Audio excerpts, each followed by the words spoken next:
Big boss Malayalam season 6-ൽ ഏറ്റവും കൂടുതൽ ചർച്ചയായ മത്സരാർത്ഥി ജാസ്മിൻ ജാഫർ തന്നെയാണ്. എന്തായാലും സെക്കൻഡ് റണ്ണറപ്പ് ആയിട്ടാണ് ജാസ്മിൻ ഷോയിൽ നിന്നും പുറത്തിറങ്ങിയത്.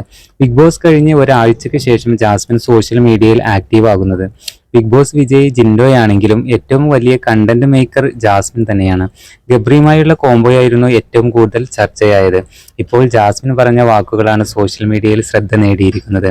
എൻ്റെ ഭാഗത്ത് തെറ്റുകളൊക്കെയുണ്ട്, പക്ഷേ ഇത്രയും കാട്ടിക്കൂട്ടാനുള്ള തെറ്റുകളൊന്നും ഞാൻ ചെയ്തിട്ടില്ല എന്നും ജാസ്മിൻ പറയുന്നുണ്ട്. ഷോയിൽ കാണിക്കുന്നത് മാത്രമേ നിങ്ങൾ കാണുന്നുള്ളൂ. BGM കുത്തിക്കയറ്റി തോന്നിവാസം പറയുന്നത് നിങ്ങൾക്ക് ചെയ്യാം. നിങ്ങളുടെ ചാനലിന് റീച്ച് കിട്ടാൻ വേണ്ടി നിങ്ങൾ അത് ചെയ്യുന്നു. പക്ഷേ അതിലനുഭവിക്കുന്ന കുറച്ച് ജന്മങ്ങളുണ്ടെന്ന് നിങ്ങൾ ചിന്തിക്കുക. അത് മര്യാദയാണെന്നും ജാസ്മിൻ തുറന്നു പറയുന്നുണ്ട്. ചായയിൽ തുമ്മിയത് തൻ്റെ തെറ്റാണെന്നും ജാസ്മിൻ പറയുന്നുണ്ട്. അതിന് ഇന്നും ഞാൻ അനുഭവിച്ചു കൊണ്ടിരിക്കുകയാണ്. പക്ഷെ സഹിക്കാൻ പറ്റാത്ത കാര്യം ഇതാണ്. ഒരു TV ചാനലിൽ സ്ക്രിപ്റ്റ് പോലെ ചെയ്തു വെച്ച ഒരു തോന്നിവാസമുണ്ട്.